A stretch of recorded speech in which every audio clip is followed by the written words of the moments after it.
Un gusto volverlos a saludar. Bienvenidos a Psicosofía Un poco de psicoterapia. y otro de filosofía. Bueno, y como les habíamos dicho en el podcast anterior, hoy vamos a hablar sobre resignación, conformismo y aceptación. A ver hasta dónde nos lleva este tema interesante. Hay una frase del Dalai Lama que quiero traer hoy. Él dice: acepta, no es resignación, pero nada te hace perder más energía que el resistir y pelear contra una situación que no puedes cambiar. Ahí está. Y entonces, ¿qué piensas tú de esa frase, Julián? Me vino a la mente una escuela filosófica que hemos comentado antes, que son los estoicos. Y quizá no es gratuito porque el estoicismo arranca en Grecia unos 3 siglos antes de Cristo y venía justamente del contexto oriental, etcétera, de donde obviamente también viene el budismo. Y lo que los tipos dicen es, bueno, trata de averiguar qué es lo que puedes cambiar y qué es lo que no. Respecto a lo que no puedas cambiar, acepta. Por ejemplo, la muerte, que es un gran tema para los estoicos. Aceptar la muerte como parte de la naturaleza humana, de la vida, etcétera. Aceptarla, comprender que está ahí. Y una vez que se acepta, incluso hacer que pierda su peso de tragedia o de desgracia o de acontecimiento triste, porque sencillamente es una cosa más. Y un poco el planteamiento sería como entristecerse porque después del transcurso del día llega la noche. Sencillamente es un hecho natural. Y no es una cuestión de resignación, sino de aceptar. Y en la medida en que voy aceptando, comienzo a fluir con las cosas. Séneca, este filósofo estoico de la época romana, decía: no te preguntes si por ahí van a venir dolores en la vida. Seguro vienen. La gran pregunta es con qué se van a encontrar cuando se encuentren contigo. Se van a encontrar con alguien que ya los esperaba, que ya sabía que era parte de la vida, etcétera. Eso me parece fundamental. Y en ese sentido aceptarlo para poderlo manejar, para poder fluir con eso, ¿no? Ahora, la palabra resignación, que nos suena también como tan triste, nos suena triste porque eh, la palabra resignación significa algo así como que yo te reenvío, de ahí lo de te reenvío un signo, y ese signo es como una firma, ¿no? Fíjate que en inglés es signature, esa asignatura. Y se puede traducir algo así como yo te doy el poder. Eso puede tener una primera forma de entender lo que es negativa. Resignarse es estar bajo el yugo de un poder externo. Y por eso suena tan terrible. Y es distinto a aceptar. O sea, tú no estás bajo el yugo de la naturaleza porque sencillamente así es la naturaleza. Sería como, insisto, como quejarse de que después del transcurso del día venga la noche. Es cuestión de comprender que es así, no es una cuestión de yugo. En la resignación está esta cosa como victimista, de que un poder tercero, un poder que no está en mis manos, me somete. Ahora, habría una segunda opción con la resignación, que es cuando uno decide que ese poder aparezca y en la cotidianidad está. Es, por ejemplo, cuando uno le dice a alguien: ay, elige tú, o le dices a tu pareja, por ejemplo, elige tú qué película vemos, elige tú el restaurante hoy, o elige tú en qué parque nos sentamos, no importa. Te doy a ti ese poder. Pero al hacer esto, no estoy destruyendo mi libertad, sino lo contrario. Justamente lo hago para no tener que pensar, para no tener que decidir, etcétera. Y eso puede ser sabroso. Entonces, por ahí quiero ir asomando esta doble cosa de cómo el hecho de darle poder a un tercero que no eres tú, a veces puede entenderse como una desgracia. Hay un poder que me domina y entonces estoy bajo su yugo, pero también paradójicamente puede entenderse como lo contrario. ¡Qué libertad! Me has hecho libre, elige tú, ¿no? Pero fíjate que yo estoy transitando mientras te escucho por esta duda que me asalta, o que nos podría asaltar a nuestros oyentes.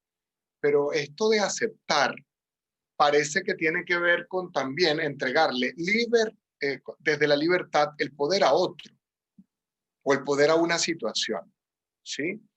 Y parece que los grandes líderes del mundo, lejos de aceptar, lejos de resignarse, lo que han hecho justamente es invertir toda su energía, invertir toda su capacidad, invertir toda su posibilidad en no aceptar las cosas como son e intentar cambiarlas. Eso me lleva a un concepto de la psicología junguiana llamado titanismo, ¿sí? Que es esta capacidad sobrenatural, sobrehumana que tenemos los seres humanos, por eso se llama titanismo, que tenemos los seres humanos parece llevarnos al extremo de nuestras posibilidades para producir cambios, para producir situaciones que de otra forma no hubiésemos podido lograr. Y se me ocurren muchos ejemplos. Por ejemplo, independientemente de lo que piensen los terraplanistas, la llegada del hombre a la luna, que fue un acto titánico en aquel momento, y todavía hoy yo me pongo a ver ese logro humano de haber llegado a la luna con la tecnología de la década de los 70, es sorprendente. Perdón, con la tecnología de la década de los 60. Es sorprendente. Hoy estamos pensando en llegar a Marte. Eso parece titánico. ¿Sí? De hecho, no parece, es titánico. Y esta característica parece contradictoria con este concepto del que propone el Dalai Lama y que propone, por cierto, el budismo y otras corrientes filosóficas, religiosas filosóficas, que es justamente esta posibilidad de aceptar para poder emanciparme. Pero en lo que estoy queriendo discutir es que la emancipación pareciera surgir de la no aceptación de una situación que no estoy dispuesto a tolerar porque va más allá de mis posibilidades Por un lado morales, pienso que éticas, quizá de mis incluso más allá de convicciones. lo titánico, ¿Qué a mí piensas se me tú de eso, ocurre Julián? que es más bien una cosa heroica, ¿no? Por algo se llamaba Apolo esa misión. No tenía el nombre de ninguno de los titanes, ¿no? Pero esto es, digamos, sencillamente estoy planteando otra perspectiva, ¿no? Donde podría parecer más esto de lo heroico, porque quizá lo heroico, a diferencia de lo titánico, parte de aceptar cosas como por ejemplo el miedo. El héroe puede tener miedo y lo acepta, y ahora le toca vencerlo, y ahora le toca enfrentarlo, y ahora le toca ir más allá de su propio miedo. Y también pienso en esa frase justamente de Jung, ¿no? Que decía, lo que no aceptas te domina, mientras que lo que aceptas te ayuda a cambiar, te transforma. Va por ahí como Mientras que lo que aceptas lo que niegas te domina, lo que aceptas te transforma. Perdóname que te lo reparafraseo. correcto, es eso. Sí, sí, sí, sí, es correcto, es verdad. Es lo que niegas, lo que uno niega, bueno, en ese sentido no lo aceptas, pero lo que uno niega te domina. Mientras que lo que aceptas te transforma, ¿no? A partir de ahí, de que tú puedas aceptar cosas que por ahora son inevitables, porque pareciera que la tecnología puede hacer que en el futuro lo de la muerte quede en el pasado, sobre todo para los ricos que puedan pagar una nueva tecnología que les permita volver a producir nuevas células, etcétera, etcétera. Pero por ahora la muerte nos espera a todos, ¿no? Y en la medida en que uno pueda aceptar eso, uno puede transformarse con relación a eso. Y en la medida en que lo niegues, te hagas el loco, no lo aceptes o lo aceptes solo desde una manera un poco teórica, qué sé yo, eso empieza a dominarte y a perseguirte, ¿no? Eh, Tú estás trayendo una cosa, bueno, trajiste varias cosas maravillosas, la diferencia entre lo titánico y lo heroico, ¿sí? Que también son conceptos muy junguianos, muy arquetipales. Sí, efectivamente tenemos características titánicas los seres humanos. Siempre queremos probarnos más allá de nuestras posibilidades, pero cuando rescatas el concepto de lo heroico, rescata también el concepto de la conciencia de mi limitación. Rescatas el concepto de, bueno, yo lo voy a intentar, pero no en un intento vacío, flojo, eh, incluso inventando excusas, sino un intento verdadero. Lo voy a intentar y voy a ir más allá de mis capacidades. Y cada vez que voy a ir más allá de mis capacidades, voy a lograr un poco más. Pero además trajiste un tema maravilloso, que es el tema de la negación en contraposición a la aceptación. Y esto es lo que postula justamente el mindfulness y las escuelas budistas a las que voy a volver una y otra vez, porque además es mi interés en el ámbito psicoterapéutico. Justamente cuando acepto, suelto mis expectativas, suelto mis fantasías, suelto aquello que hablábamos en el podcast pasado, suelto mi perspectiva para poder observar la realidad como es. Y en la medida que comienzo a observar la realidad como es, comienzo a aprender de ella. Entonces no le monto a la realidad todos mis prejuicios, todas mis expectativas, todos mis deseos, todo lo que quiero que ocurra, sino que comienzo a aprender de la realidad como tal y como ella está allí. Y esa información maravillosa que comienzo a obtener de ella a partir del acto de aceptación, que justamente como tú lo propusiste, tiene que ver con este soltar esta negación permanente. Y entonces parece que comienzo a liberarme, comienzo a emanciparme, porque el acto de aceptación me permite aprender con H de lo que estoy observando, de eso que está allá afuera que no comprendo. Y como no comprendo, ¿cómo voy a negar algo que ni siquiera comprendo? Lo puedo negar luego que lo comprenda. Lo puedo negar luego que de alguna manera haya obtenido información de eso que estoy viendo.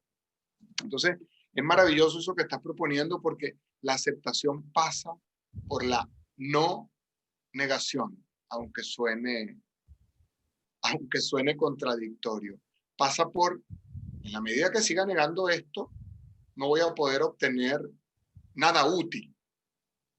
Me recuerda un chiste, y con ese chiste te dejo a ti. Me recuerda un chiste de un católico, un protestante y un metafísico, que los tres se mueren en el mismo momento y los tres van al infierno. El católico está en un lado diciendo cómo se te ocurre, Dios, haberme enviado acá al infierno si yo iba a misa todos los domingos y comulgaba, como la iglesia manda. El protestante está en otra esquina diciendo, yo me lo merezco porque soy un pecador, hijo del demonio. Y el metafísico está en otra esquina diciendo, esto es una apariencia, no lo acepto, esto es una apariencia, no lo acepto, esto es una apariencia, no lo acepto. Y como quiera que sea, parece que las tres actitudes son absolutamente negadoras de una realidad. Estoy en el infierno. Exacto. Así es. Y también podríamos pensar bueno, justamente, ¿no? Aceptar es verlo ahí, considerarlo, etcétera. Y no aceptar podría ser negarlo. Lo niego, me las ingenio para no verlo, etcétera. ¿Y cómo conecta esto con el conformismo del que también tenemos que hablar? Bueno, pues también yo diría que depende. Hay volviendo de nuevo a los estoicos y a esa oración, yo no me la sé bien, pero es una oración muy hermosa de los alcohólicos anónimos, que dice algo así como que Dios, dame fuerza para, bueno, ahorita la buscamos, pero mientras la buscamos, estaba pensando por un lado en una frase donde convergen Popeye el marino y Fritz Perls, donde ambos dicen, yo soy lo que soy, yo soy el que soy, no otra cosa, hablando de aceptación. Y Fritz Perls, el papá de la terapia gestal, decía que, por ejemplo, los animales no son neuróticos. Y es verdad, a menos que nosotros los neuroticemos. Pero en principio no son neuróticos. Entonces, tú no ves a una jirafa sufriendo porque no es un elefante. Ni ves a un elefante deprimido porque no es un tigre. En cambio, a los seres humanos sí. Sí los verás decir, estoy muy triste porque no soy Bill Gates. Estoy muy triste porque hago música y no he llegado a ser los Beatles, ¿no? En vez de aceptar que hago música, no está mal, lo disfruto. La música en efecto es el alimento para el alma, como decían los antiguos griegos, y de la enorme felicidad que eso me puede dar. La felicidad que eso me va dando, el hacer música, disfrutarlo. Mira, aquí está la oración de los alcohólicos anónimos. Oración de la serenidad, creo que Dice, la llaman. Ujú. ok. Dice Dios, concédeme serenidad para aceptar las cosas que no puedo cambiar. No se nos puede olvidar que el estoicismo imperial romano es contemporáneo con Cristo y muchísimas cosas del cristianismo vienen del estoicismo, que es muy anterior al cristianismo. O sea, no vinieron de la nada en todo caso, hay una influencia importante de la época. Y esto es una idea totalmente estoica. Dame serenidad para aceptar lo que no puedo cambiar, idea estoica, la muerte, etcétera. Por ejemplo, la naturaleza, que es una cosa muy importante para los estoicos. Valor para cambiar aquellas que puedo, idea estoica por excelencia. Si puedo cambiar ciertas cosas, pues las voy a cambiar. Y eso es una cosa muy importante tanto en filosofía como en psicoterapia, me parece a mí. Yo no me voy a poner a cambiar lo que no puedo cambiar. Estoy deprimido porque la muerte existe. Es obvio que eso no es lo que vamos a trabajar. Lo que vamos a trabajar es qué hay detrás de esto, porque la muerte va a seguir existiendo. Lo que podemos empezar a trabajar es qué cosas sí están en tus manos, por ejemplo, y que va a requerir valor. ¿Y a dónde te estás escapando cada vez que piensas en algo que solamente va a ocurrir una vez en tu vida, mientras la vida sigue ocurriendo a lo largo de toda la historia hasta que ocurra aquello? Razón por la cual Fritz Perls también dice que ese miedo a la muerte es miedo a la vida, lo que tú estás diciendo, ¿no? En vez de irte a vivir, y luego termina la oración diciendo, y dame sabiduría para reconocer la Así es. diferencia entre lo que puedo cambiar y lo que no. Y fíjate cómo esto nos devuelve a esta discusión que teníamos sobre la aceptación. No puedo tener sabiduría para reconocer la diferencia entre lo que puedo cambiar y entre lo que no, si no acepté y observé. Es decir, no voy a ser incapaz de reconocer las cosas que puedo cambiar de las que no puedo cambiar mientras no me detenga. Y por eso qué maravillosa la oración, fíjate, porque la oración te invita a tener serenidad, que desde otro punto de vista es paciencia. Es esta capacidad que tenemos para detenernos, para dejar de engañarnos con esta negación sistemática y para ser capaces de observar el mundo que me rodea con esa serenidad, con esa paciencia, hasta que logre obtener la sabiduría suficiente para entender, bueno, esto lo puedo cambiar y esto no. Por otro lado, Julián, la palabra conformismo, si la comparo con resignación, a mí la resignación me resuena a una persona que se cansó, que quizás está reconociendo que ya no puede más. Pero el conformismo me resuena es a una persona mediocre que no es capaz de ponerse a prueba para ver hasta dónde puede llegar. O sea, la resignación me habla de una persona cansada, pero cansada porque ha hecho mucho, quizás. En cambio, el conformismo me habla de una persona que no se quiere cansar. El conformismo me habla de una persona que ni siquiera se quiere ensuciar. No sé si tú estás de acuerdo conmigo. Sí, o sea, sin duda hay como, uno tiene, digamos, el lenguaje está vivo y uno puede pensar en lo que significan estas palabras hoy. Entonces la resignación tiene esto, aunque yo también comentaba que hay un lado Que hay otro agradable y componente. deseable. Exacto. Y el conformismo también, ¿verdad? Es una palabra que nos suena como, ay, conformista. Eres un conformista. Efectivamente iría por ahí, ¿verdad? Preferiría la aceptación. Pero si tuviéramos que ser abogados de un cierto conformismo, uno podría pensar, bueno, no está mal estar con la forma, también es una forma de aceptación, con la forma en la que se están planteando las cosas. Y uno podría hasta decir, sí, lo voy a llamar conformismo en el sentido de que me conformo con esto, aunque pudiera pelear por más, o me conformo con lo que estás diciendo, aunque pudiera exigir más explicaciones, etcétera. Porque a veces hasta puede ser una salida de nuevo sabia, ¿no? Yo diría que depende aquí del asunto. Y de hecho me recuerdas a Diógenes, ¿sí? Y a su inmensa capacidad de conformarse con las cosas, pero con una sabiduría avasallante. Entonces el conformismo de Diógenes está absolutamente divorciado de esta flojera, digamos, que sugerí, de este estado de desidia que sugerí. Y más bien el conformismo de Diógenes nos apunta a ¿para qué necesitar cosas que no necesito? ¿Para qué Exacto. complicarme con cosas que no necesito? Y me parece un buen ejemplo el tuyo porque uno podría decir que uno puede aceptar que no lo va a tener todo, pero puede tener algo. Diógenes ni siquiera lo quería, ¿no? Prefería su barril y ya está. Vivir en un barril o los cínicos como escuela, que después eso fue cambiando, hablando del lenguaje, ¿no? Que querían vivir como perros y tal, y se reían de las propiedades y de las pertenencias, etcétera. Y quizá aquí volver como a esta cosa del equilibrio.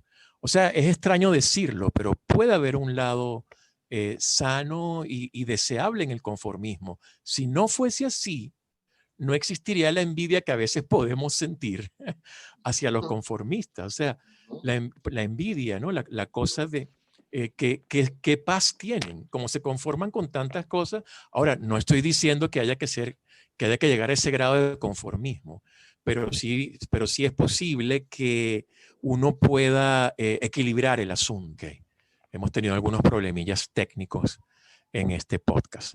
Bueno, pues eso, no sé qué piensas tú y no sé cómo estamos de tiempo también, a ver si me conformo con el tiempo. Vamos muy bien de tiempo. Cuando tú tocaste el tema de la envidia, a mí, y a propósito de que el lenguaje está vivo y le encontramos esta otra visión, digamos, más positivista, más optimista a la palabra conformismo, ¿sí? Yo también creo desde el punto de vista psicoterapéutico que la envidia puede resultar una emoción, un sentimiento más bien absolutamente útil, ¿sí? Creo en la envidia, si la miramos desde otra vereda, como una inspiración. Entonces resulta que la envidia podría convertirse en un sentimiento absolutamente inspirador, ya no como esta envidia mala vida, que le desea mal al otro porque yo no me creo capaz de alcanzarlo, y convertirla en esta envidia absolutamente sana e inspiradora de qué maravilloso lo que ha logrado este otro, yo voy a por ello porque si él pudo, yo también puedo. Entonces, me encanta esta visión que tú nos estás entregando o que estamos entregando en el podcast, esta del lenguaje está vivo y de que quizás resignación no necesariamente significa, decías tú, pues, un acto absolutamente negativo, sino que es la posibilidad que tengo ejerciendo mi libertad de entregarte el poder para que tú decidas. El conformismo lo hemos visto también de esta manera positiva o más edificante a través del ejemplo que poníamos de Diógenes, en donde yo decido conscientemente conformarme, además es un acto de sabiduría, con esto, porque ¿para qué necesito más? Y más desde el punto de vista material o más incluso desde el punto de vista, desde otros puntos de vista como el espiritual o el psicológico. Y entonces se me ocurre si podríamos buscarle una acepción negativa a la palabra aceptación para estar en equilibrio con esto del lenguaje vivo. Pues mira, te voy a ser sincero, yo más bien estaba pensando en lo contrario, es decir, la palabra resignación puede tener su lado negativo y su lado positivo, el conformismo también. Quizá la gran diferencia es que la aceptación no. ¿Y por qué? Bueno, porque en el conformismo y en la resignación, lo que en realidad genera un lado, digamos, no óptimo, no deseable, es el victimismo, el que se resigna en el sentido negativo, acaba de decir, me resigno a estar bajo un yugo. Y en realidad ningún animal, no solamente los seres humanos, ningún animal hasta donde sabemos es feliz perdiendo su libertad totalmente, ¿no? Y en el conformismo, pues va a ocurrir que entonces yo soy constantemente adecuado a la forma. Bueno, pero también hace falta poder salir y llegar a la luna, como decíamos antes, ¿no? También hace falta otra perspectiva. Si veo el conformismo ahí con ese peso, hay victimismo. En cambio, no se me ocurre en qué sentido la aceptación pueda plantear ese victimismo. Y ahí sí, entonces, podemos hablar de diferenciar. Podemos decir, bueno, a veces la resignación puede tener ese elemento sabroso. La libertad puede ser así, ¿verdad? No insistir tanto en que la libertad es que constantemente yo decida. No, la libertad puede ser también conscientemente y en el uso cabal de mis sentidos, te cedo a ti las decisiones. Y eso es muy sabroso para la libertad. Y eso es justamente el valor central de la democracia como sistema de También, gobierno. también. Cederle a alguien que se supone está preparado mi libertad para que decida por mí. ¿Sí? Lamentablemente, en algunas ocasiones hacemos mal uso o nuestros dirigentes hacen mal uso de nuestro ejercicio de la libertad y a veces nosotros dejamos de ejercer esa libertad y le concedemos al dirigente el mal uso de esa nuestra libertad. Pero bueno, en fin. Bueno, creo que por hoy hemos llegado al final de nuestro podcast de psicosofía, Julián. Me parece que así es. Nos despedimos por hoy. Muchísimas gracias a los que hayan aceptado, a los y las que hayan aceptado nuestra invitación de escucharnos en este invento de psicosofía. Los esperamos en una próxima entrega y mientras tanto, arrivederci Roma. Yo también quiero agradecerle a los que se resignaron a escucharnos y a los que se conformaron a escucharnos por un acto profundamente democrático. Así Por que mi lado me conformo con estar aquí con Miguel. un abrazo para todos.